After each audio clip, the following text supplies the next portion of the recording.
to get the U.S. or the Western culture to the place that it is today. In the 1960s, during the whole cultural and sexual revolution that our country went through, before the 60s, the church was kind of the central meeting place of society. That before then, pastors were actually kind of respected and esteemed. Today, they're looked at like they have two heads. And the church was the place that would kind of set the values of the culture. But then we had a succession of events that happened in the U.S., in particular with our government.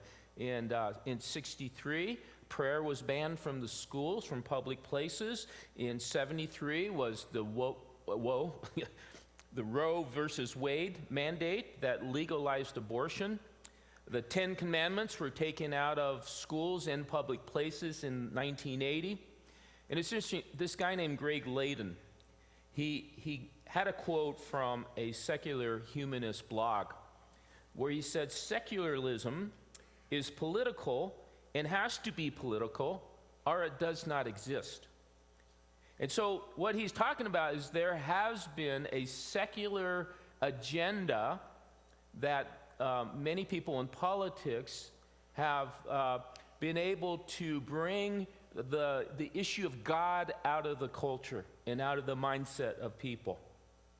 And then we have the movement of the postmodern mindset that really asserts that there is no absolute truth, that all truth is relative, dependent on your interpretation of truth. So things like the Bible that asserts that it has truth, absolute truth that God has revealed to us, is viewed as being archaic, as being close-minded, and even judgmental. And so the question is, are there repercussions to all of the events that we've seen occur in the last 50 years in the U.S.? Robert Driscoll, he wrote an article for Examiner.com, and this is what he said. "First, every nation, country, or peoples who have pushed God out of their society has either ceased to exist or has degenerated into moral relativism that will eventually be to their demise." And so when we hear things like that, and you look at the history of mankind throughout the generations, and we see what happens when God is taken out of the focus in a society, we can find ourselves in deep trouble. But now let's take this a step further. The question that I have is God truly the center of your life? And are God's commands and God's mandates truly what rule how you manage your family? And so as we look at this, there is a lot of complexity in the nature of families and what causes people to make the decisions and the actions that they take. Now, when I was in Canyon City for 12 years, I volunteered in the various prisons in the Canyon City community, and there's a lot of them and a lot of opportunities to serve there. And so I got to know numerous inmates, and I heard their story. And then I also worked for years with juvenile delinquents, with at-risk adolescents, worked at Lookout Mountain School in a unit that had the state's most serious and violent offenders. And we got very deeply involved in their history. And it's interesting. Yes, there were families that were godless families. And they had a history of abuse and neglect and poverty and substance abuse, that it's no surprise that these kids or these men ended up the way that they did.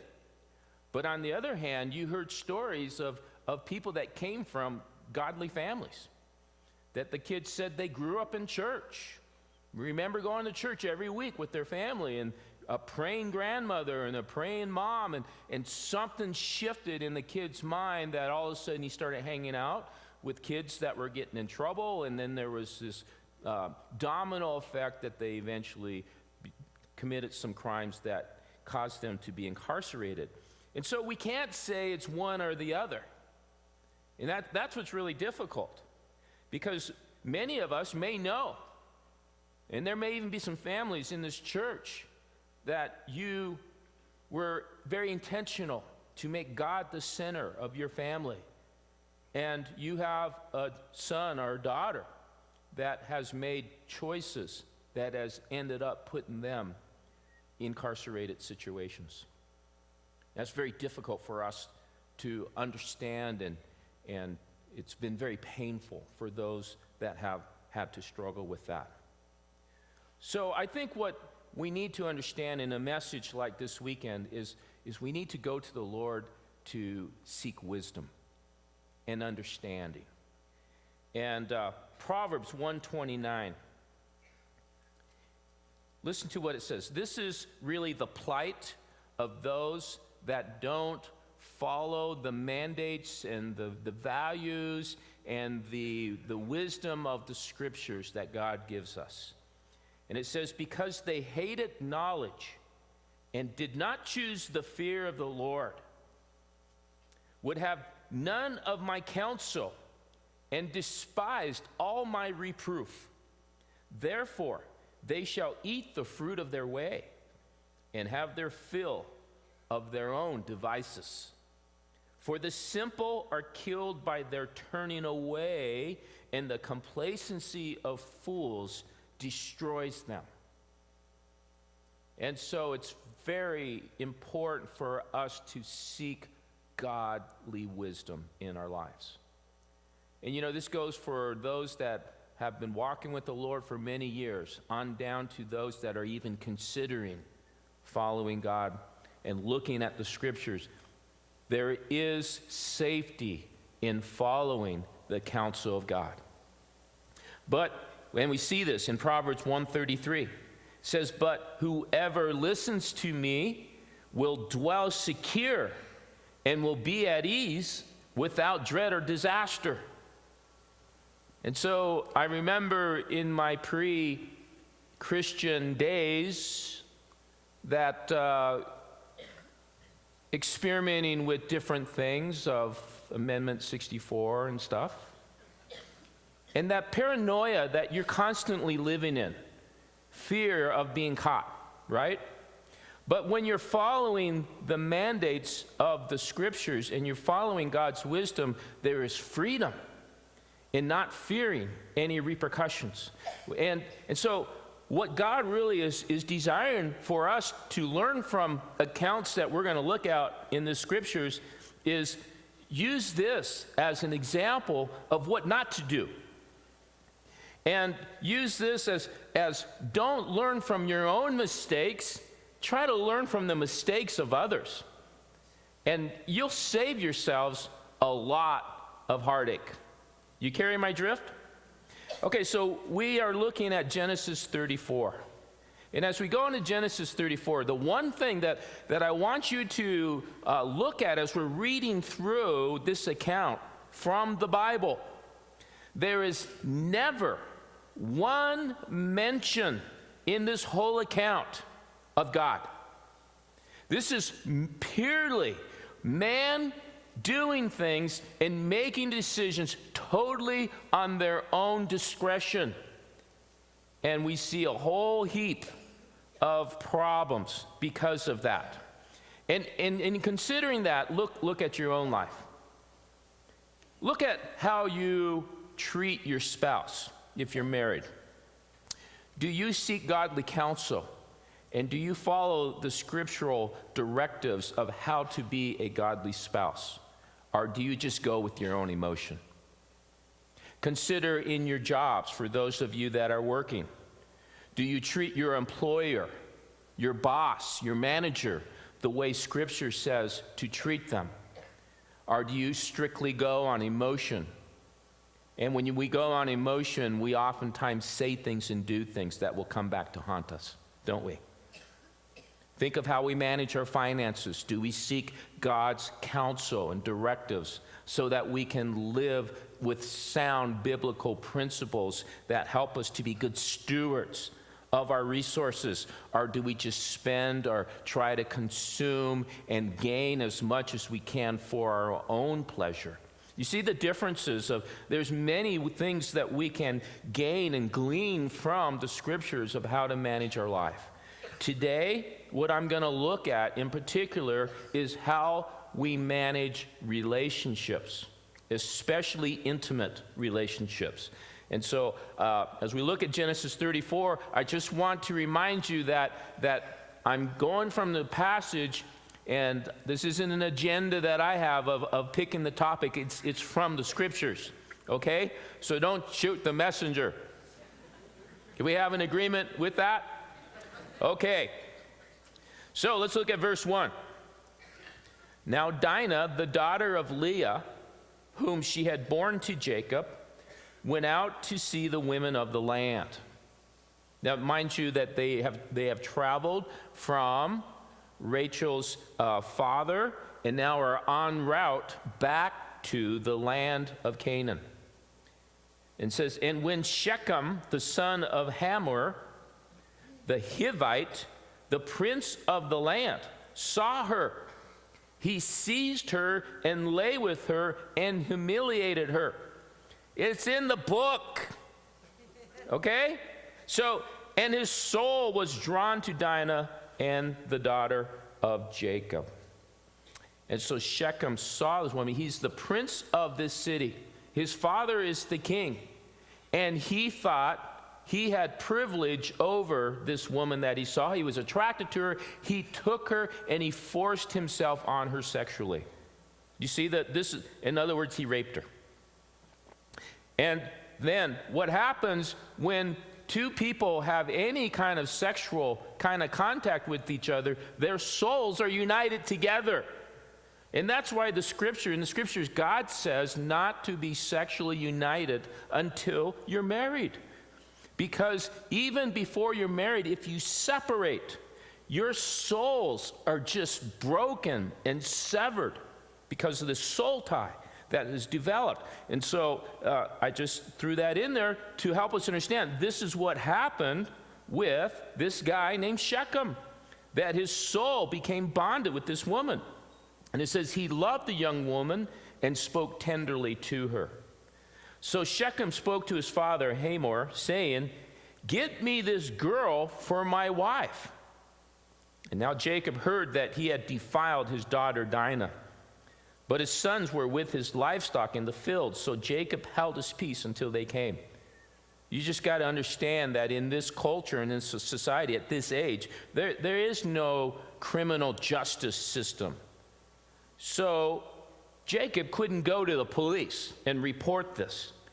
He had to wait till his sons came back so that then they could act and take justice over this violation of their daughter Dinah. And Hamor, the father of Shechem, went out to Jacob to speak with him. Now, this is very interesting. The sons of Jacob had come in from the field as soon as they heard of it, and the men were indignant and very angry because he had done an outrageous thing in Israel by lying with Jacob's daughter, for such a thing must not be done. Now, there's a couple of things that, some principles that we can learn from this. First and foremost, in verse 1, it says that Dinah, the daughter of Leah, went out to see the women of the land. Now, various theologians have said that this is a very foolish thing that Dinah did, was that she individually went out into a foreign land amongst foreign people and went exploring. A very innocent thing, but a very foolish thing. Because she was out without any protection, on her own, she was very vulnerable for this man Shechem to be able to take her and to have sex with her and force himself on her. So it's important that we, all of us, need to understand that there are just situations that we need to be aware it's not a good idea for you to go there or to do that. There are places at night, even in this city, it's just not recommended that you're out there taking a walking foo-foo out in the street in those kind of areas, right? And so, but it was very common in this Arab culture at this time that women were looked at as property. And so what we will see is why a dowry is given.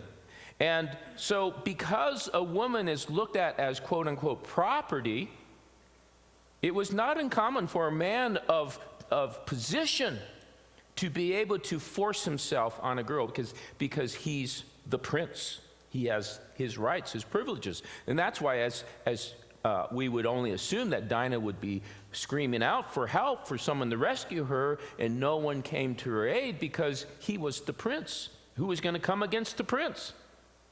This is the situation. You look at India's caste system, where women of a lower caste are actually looked at as subhuman. And so the number of rapes in India is unprecedented, just through the roof. And they assume that many rapes aren't even reported. It's because of their view of these women, and these men feel like they have privilege. It's their right. But we also can find ourselves in situations where a man can find that he has privilege, that he can justify that he has privilege over a woman, and it's just not true. I am very thankful that yesterday, Joey and Gertie and I, and my daughter Gertie is from Haiti, and so I wanted her to take her to this movie to help her to understand a little of her history. And we went to see Lincoln. And if you haven't seen the movie Lincoln, I highly recommend you go see this movie. It's an unbelievable movie of the integrity and the mindset of Abraham Lincoln and what he did, what I think God did of using Abraham Lincoln to bring equality, to kind of start this whole process of bringing equality in our culture, where he started with the Emancipation Proclamation, and then finally they pushed through the passing of Amendment 13 that abolished slavery right in the midst of the Civil War. This was a critical junction in our country to bring understanding that biblically there is no Greek, there is no Jew, there is no slave, there's no free, that we're all equal among one another under the authority of God. You understand that? And I told Gertie, I said, Gertie, I wouldn't even be able to be doing what I'm doing today because I'm not white. And living in a white culture like it was back then, that I wouldn't be able to have a position of authority like I have here in this church. I am so thankful for the acts of President Lincoln. But as I look at that, we have to understand that this whole relationship that Shechem had with Dinah, if you want to call it a relationship, what it's really based on, the kind of the core of this, is power and control. And hear me out. If any of you are in a relationship, if you are a man, that is the basis of your relationship with the woman that you're involved with, is on your own insecurities, is based on you being able to control this woman and overpower her. You are not treating that woman in a godly way. Okay? And on the other side of this, if you are a woman and because of your insecurities you get involved in a relationship with a man that is treating you with power and control, and it comes out in how he treats you with economics, how he treats you in the bedroom, how he treats you with the children and controls you and even isolate you, you are in a situation that is probably an abusive relationship. And so as I talk about this, I may be stepping on someone's toes here.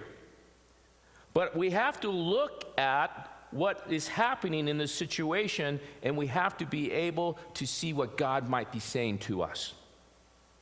Now, there is, in the the psychological or sociological realm, they have developed this understanding of what's called the cycle of abuse. Now, in this cycle of abuse, what you see is it's a cycle. So couples will kind of go through this cycle repetitively.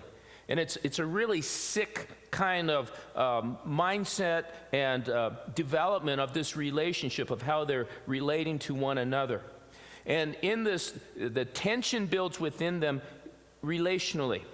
So that if the husband is feeling frustrated with his spouse or his girlfriend because she's not doing things the way he wants her to do it, he begins to build tension. Tension can come externally from pressure in his job, pressure financially, maybe legal pressure.